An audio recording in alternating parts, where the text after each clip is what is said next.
సార్వత్రిక ఎన్నికల ప్రచారంలో వైఎస్ఆర్సీపీ దూసుకెళ్తోంది. అటు తిరుపతి ఎమ్మెల్యే భూమన కరుణాకర్ రెడ్డి, ఇటు వైఎస్ఆర్సీపీ ఎమ్మెల్యే అభ్యర్థి భూమన అభినయ్ ఎన్నికల ప్రచారాన్ని వేగవంతం చేసి నిత్యం జనం మధ్య ఉంటున్నారు. తిరుపతి నగరంలో సోమవారం ఉదయం స్థానిక 19, 20వ డివిజన్ల పరిధిలో భూమన కరుణాకర్ రెడ్డి నేతృత్వంలో చేపట్టిన ఎన్నికల ప్రచారానికి ప్రజలు బ్రహ్మరథం పట్టారు. భూమన కరుణాకర్ రెడ్డి ఇంటింటా జన నిరాజనాలు అందుకున్నారు. అడుగడుగునా స్థానికులు ఆదరిస్తూ భూమనపై ఉన్న తమ అభిమానాన్ని ప్రజలు పెద్ద ఎత్తున చాటారు. వైఎస్ జగన్మోహన్ రెడ్డి ప్రభుత్వ ఔదార్యం, భూమన అభినయ్ కృషితో పూర్తి చేసిన నూతన రోడ్ల నిర్మాణం పట్ల హర్షం ప్రకటిస్తూ కొత్త రోడ్ల మీదే రంగు ముగ్గులు వేసి స్వాగతం పలికారు. ఇళ్లపై నుంచి పూల వర్షం కురిపిస్తూ ప్రచారాన్ని ముందుకు నడిపించారు.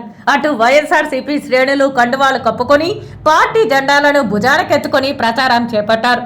ఇటు భూమన కరుణాకర్ రెడ్డి ఇంటింటికి కరపత్రాలు అందజేస్తూ ఫ్యాన్ గుర్తుకే ఓట్లు వేయాలని అభ్యర్థించారు. అవ్వాతాతల పెన్షన్ కష్టాలకు కారణమైన చంద్రబాబును, కూటమిని చిత్తుగా ఓడించాలని భూమన పిలుపునిచ్చారు.